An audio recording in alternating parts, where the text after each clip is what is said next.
Could have sworn I left that plushie here somewhere. I guess it'll turn up eventually. Hello my friends and welcome to the Von Anime Games That Is DAs and so on. Well, we've reached the end of the line of this series of PS Vita games that star crazy sadistic little teddy bear, the Danganronpa games. As of the time of this video, there have been only rumors of a third Danganronpa game, which would make sense. Slight spoilers here, but the second game ended with the main villain of the series being defeated for a second time, and being pretty definitively killed off at that. Yeah, unless they turn out to be related to Sigma, I seriously doubt they're coming back. Still, after the antagonist dies, where do you go from there? Well, maybe there's a hint in Chiaki's room, or in the theater on the third island.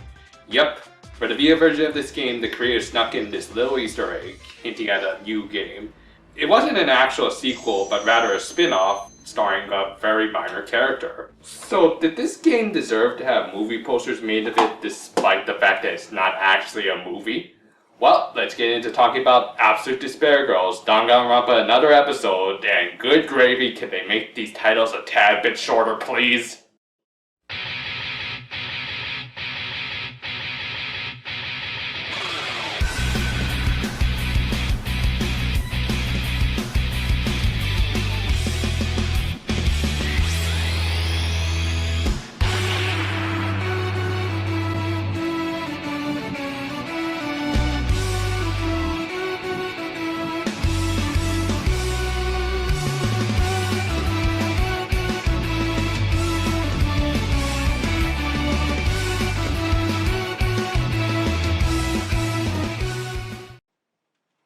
Hi guys. In case you're wondering why I'm suddenly in front of the tree where I harvest my reviews from instead of back out in the living room, it's because, well, I had to re-record some footage and I didn't want to have to bring the camera back out into the living room, so I figured this would do. I mean, the scenery's nice, isn't it? Anyway, in this part of the video, originally, I was going to basically say I wanted to review this game despite the fact that at least America didn't seem like it was going to license it anytime soon.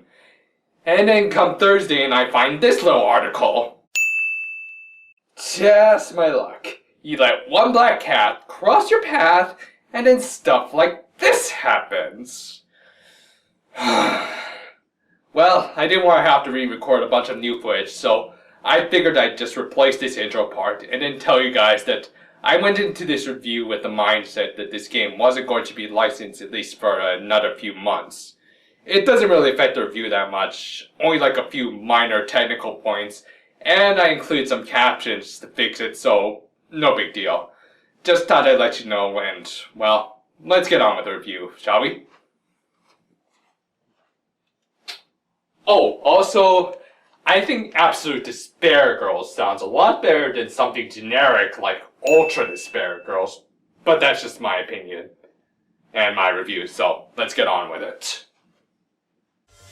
I admit, I didn't buy this at first because I wanted to save up for the Super Robot Tyson Z3 games and their DLC. Though, considering how disappointed I was with those games and how I refused to waste my money on cheap DLC for them, I decided to give this one a purchase. To say the least, I was surprised how different, yet familiar this game was when compared to the rest of the series. Though, before we really get into that stuff, let's talk about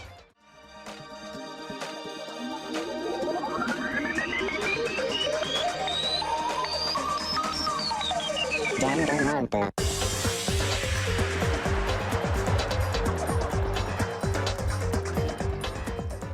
Now, before I can talk about this game's plot, I will have to warn you that I'm going to have to provide slight spoilers for Danganronpa 1, as this game takes place in between Danganronpa 1 and 2.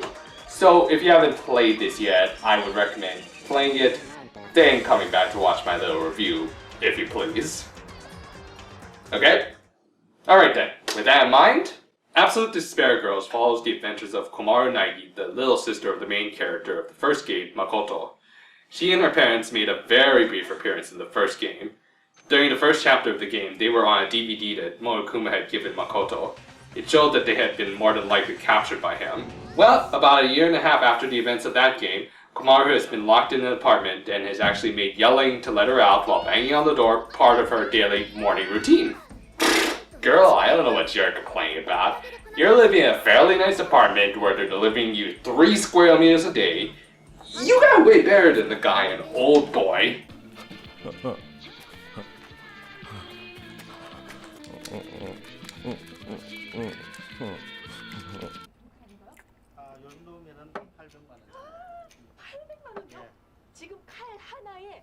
Those fried dumplings are gonna go right through your thighs, you know. Sure enough, Monokuma has to come in yet again to spoil Komaru's comfy captivity. What a jerk. Actually, not just one Monokuma, but an entire army of them. Yep, unlike the wisecracking puppet master troll of the first 2 games, here he's been reduced down to being the mook of the game's new bad guys. Still, his claws are sharp as ever, so Komaru has no choice but to run until she runs into... I'm the doctor, by the way. What's your name? No, not into the 9th, though that would be awesome. No, she's rescued by Byakuya from the first game, who gives her a megaphone that's actually a lot like the sonic screwdriver, the more I think about it, as it has the ability to do pretty much anything, including taking out the Monokumas. And she's going to need it as the whole city has been ravaged by the Monokuma army. At first she's able to plow through them thanks to the sonic megaphone. That is until she's captured and given the Metroid treatment when Nagito from the second game removes most of the megaphone's functions. He said he did to make sure the game's difficulty is balanced, but let's face it, it's just because he's a trolling asshole. So, with a weaker weapon, all hope seems lost for Komaru until she runs into Tokugawa from the first game. Together, the girls must find a way out of the city while dealing with the Monokumas as well as their new masters, a group of children called the Warriors of Hope. Apparently, these kids have a serious vendetta against all adults.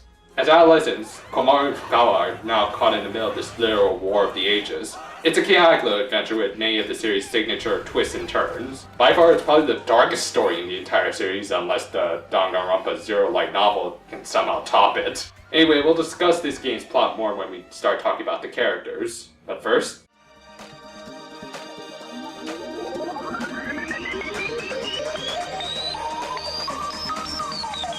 Danganronpa.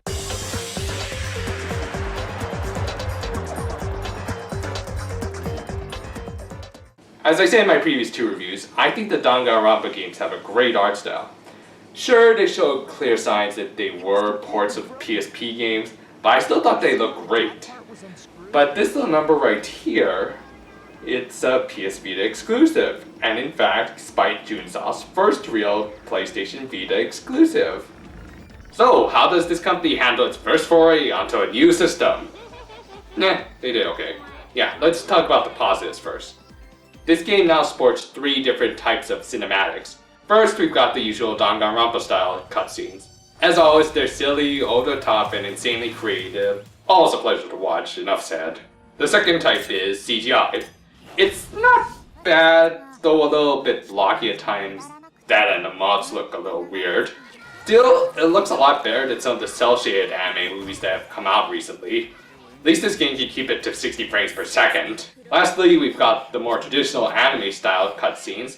If any of this looks at all familiar to you, then yes, it was made by the same team behind Danganronpa the animation. And while I thought trying to condense an entire video game into a 13-episode anime was a bad idea, I did at least think they replicated the game's art style admirably when the characters looked on model. In this game, since they don't have to spread their resources out over 13 episodes, the team was able to make some really high-quality animation. Seriously, this is some of the best lighting I've seen in an animation in a while. The actual in-game graphics are good for the most part. It moves smoothly and everything, but yeah, it's pretty clear this is still this company's first foray onto a new system. The characters sometimes move really awkwardly, especially when they try to communicate with one another. Hello, I am a robot. Still, all that aside, I love the designs in this game. Aside from the character designs of the heroes and villains, which do look great, the city of Toa looks fantastic. Yeah, it's not as wide and open as a GTA game, but I think they did a really good job showing the destruction the Monokumas have brought in their wake. Also, I'm not sure if the kids did some redesigning or the city architects were tripping balls one day, but there's some awesomely colorful parts to this town. The Beatles and their submarine would be proud. So overall, it's a little clunky in areas, but again, it's made up for thanks to the game's very creative art direction.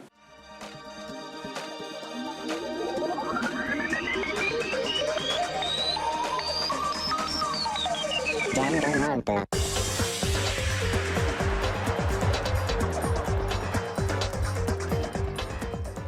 This is probably the hardest soundtrack to pin down. On the one hand, they still have the usual hip-hop themes, but they're coming off more ominous than they did before, which might be appropriate for this apocalyptic setting, but it's kind of off-putting because there's still these funny-looking characters and these teddy bears, so how do you pin this down? Honestly, I do think it's a good soundtrack, just a tad bit all over the place. But then again, this is Danganronpa we're talking about. We'll say this though, it has the absolute best ending theme in the entire series, sung by the actresses behind the Nagi siblings.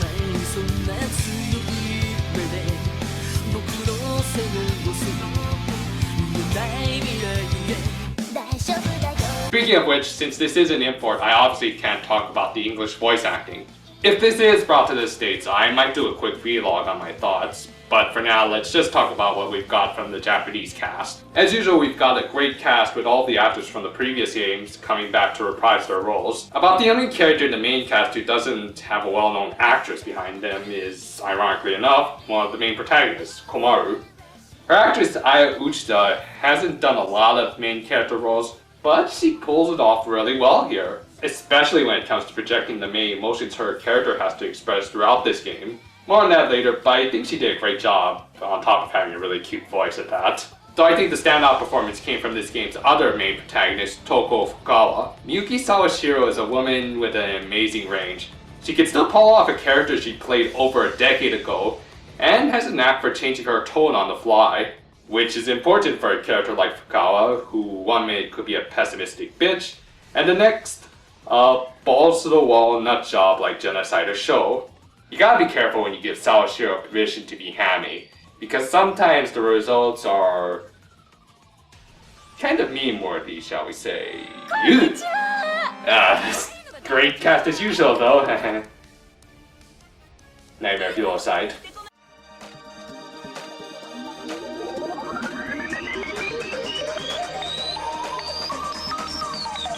Danganronpa.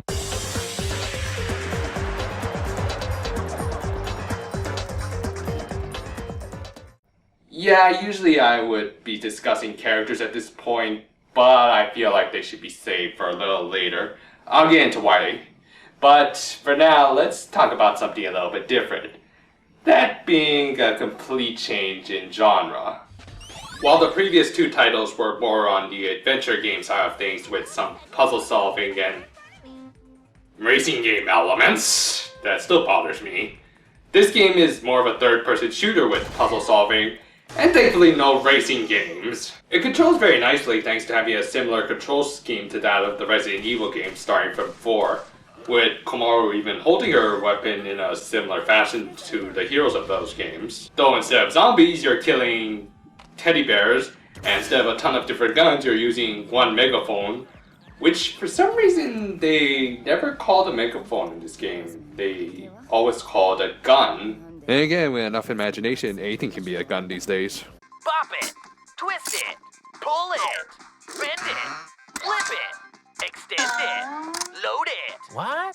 Anyway, this game actually has a decent number of enemy types. Aside from the normal Monokuma we've come to love to hate, we've also got the Bomber Monokumas, the Guard Monokumas, the Siren Monokumas, the Ball Monokumas, Jetpack Monokumas, and even...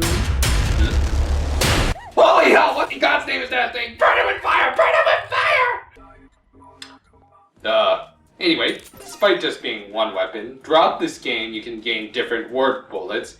Yeah, we're taking that whole bullet motif to a more literal level, aren't we? Which activate different hacking functions. It's breaking and entering. Where I break? Sonicking and entering. These range from electrocuting your enemy, forcing them to dance, blowing them back, and of course burning them with fire! Okay. Light it up, baby! So aside from the variety of ways of killing your enemies, the word bullets also play an important part in puzzle solving portions in this game. You see, there are sections that are set up in a way that lets you go in solid snake style and kill off all the Monokumas at once with just the usage of a few different bullets that the game specifies before you enter the area through an old arcade machine. It also gives you a bird's eye view of the layout so you have a good idea of what to do. These sections are actually quite fun and make the player use the word bullets in very unique and creative ways. They're not major brain teasers by any means, but still fairly engaging to say the least. Besides, let's be honest, the real attraction here is seeing all of these Monokumas laid out like this. Ew. Yeah, aside from the bomber Monokumas that explode and take any nearby allies with them, there are also other Monokuma types that react differently to certain bullet types, like ball Monokumas that turn into bowling balls of death when hit with a blowaway bullet. There's just something therapeutic about watching these things die after putting up with their mischief for 3 games now. Boss fights are pretty good too and even incorporate word bullets that you gained in that particular chapter. And when all else fails, you can press the triangle button to switch to playing as Fukawa's psychotic, scissor-wielding personality, Genocider Sho. She's basically the super mode in this game as you take no damage, and she can pretty much clear out an entire room full of enemies in a few seconds. This game becomes quite literally a hack and slash when she's around, and even though you can only use her for a little while at a time, she's still a ton of fun to play as, mostly because she's a total laugh riot. Again, I must emphasize how dangerous Sawashiro can be when you release the ham.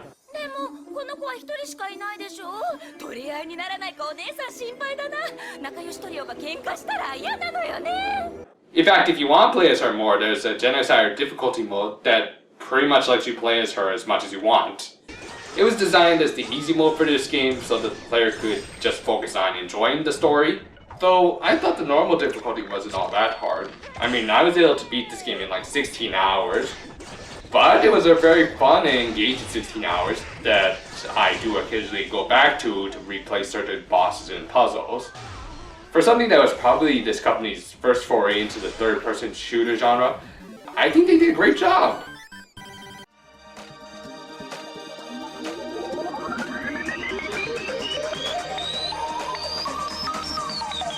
Danganronpa.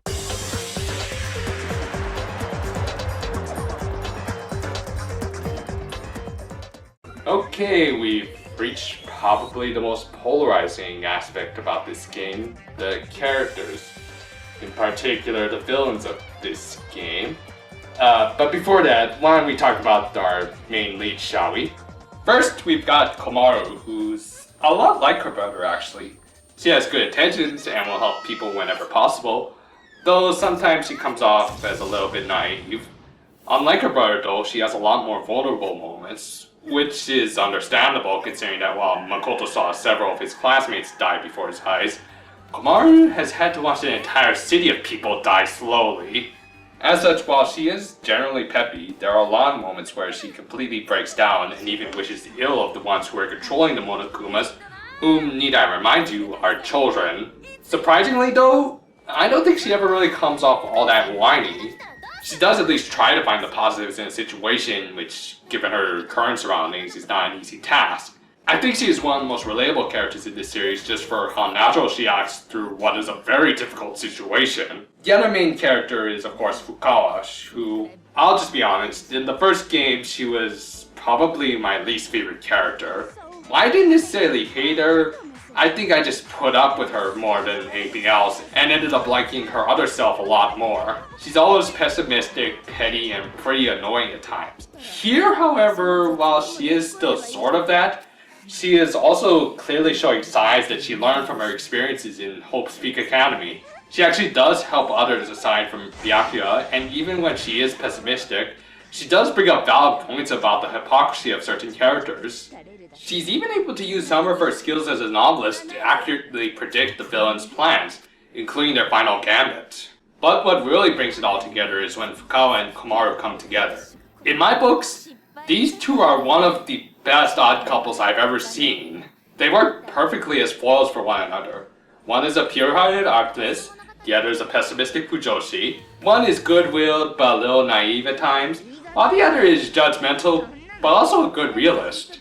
Their developing friendship is also very realistic and rather heartwarming to watch, especially when it involves someone who in the last game was antagonistic to everyone except the one guy she has a stalker crush on. So yeah, I love the leads of this game. Now, let's get into the Warriors of Hope. Okay, I've been trying to hold back talking about this until the end, but it's about time I brought them up. Honestly, it's really hard to bring up these characters. Not because I hate them or anything, far from it. I actually think they're probably some of the most interesting villains I've seen in a video game in a while. That said, they're probably the source of the darkest themes these games have ever brought up, and that's saying something. Heck, at least most of the darker themes of the previous games were confined to their final chapters. Here though, it's littered throughout the entire game, and it's heavy stuff. So just remember, this is only my opinion. If your opinion is the exact opposite, I would completely understand. With that in mind,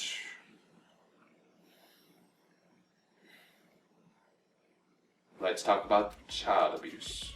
All of the Warriors of Hope are very clearly shown to be victims of child abuse by their parents, with even some rather graphic imagery behind them. Yes, this is difficult subject matter to bring up, and it should not be taken lightly. I suspect this is the main reason why Nice America is hesitating to bring this game to the States. Yes, at times I did find it difficult to play through certain parts of this game. But, with all that said, I think for the most part they handled it pretty well. I'm glad they didn't really sugarcoat anything and very clearly show the trauma the kids have gone through and the effects it's had on them.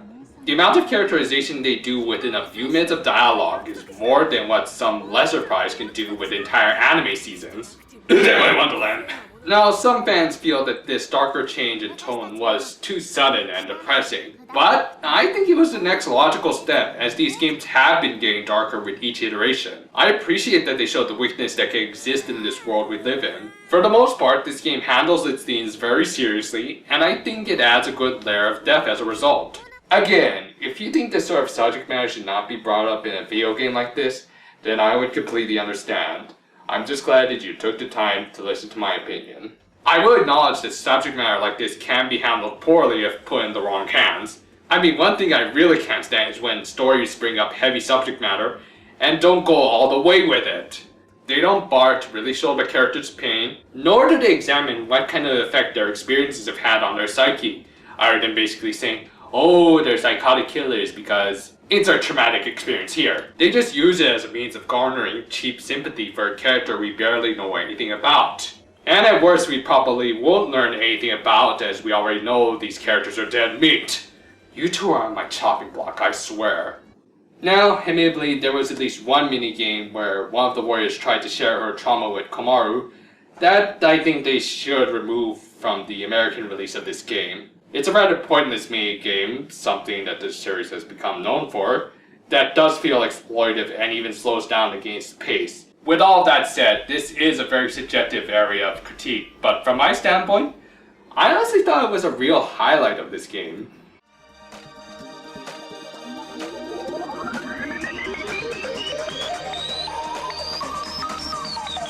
Danganronpa.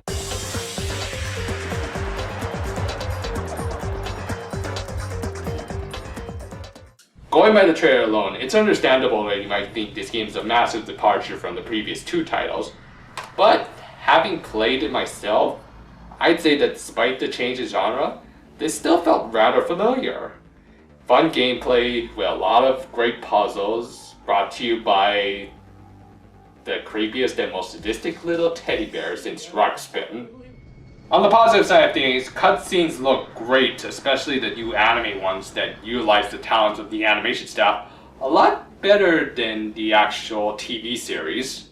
The leads in this game are a fantastic duo that work off each other perfectly, with some great banter to boot. The gameplay is a lot of fun thanks to some great variation and variety in both weapons and enemy types, and the story is both one of the darkest, but by far the most engaging in the entire series. On the flip side of that, the story is both one of the darkest and unfortunately most depressing in the series, and it does contain some heavy subject matter that will turn off some people.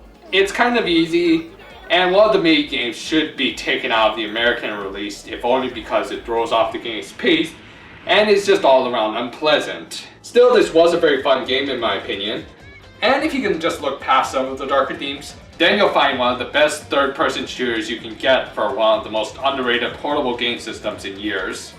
I'd say it's worth picking up if you can find it at a reasonable price from an import dealer. Either that, or hopefully it will see localization soon enough.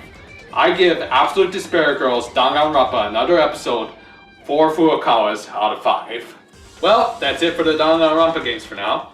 This game ended with hinting at a possible continuation to this series with a new villain introduced in this game. And thankfully they didn't waste the final stage building up this villain, like some other games out there. But seriously, if they do make a Danganronpa 3, then I'll be all over it, because I love this series. But starting next time, I'm going to change it up a little bit with some anime analysis videos, before I get back into reviewing anime related video games. But you can still check out my channel for reviews like this and others. Until then though, farewell for now my friends.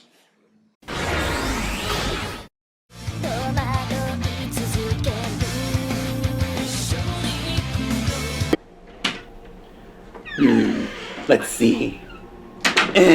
3 stars. Room was a little small, but at least the bed was comfy.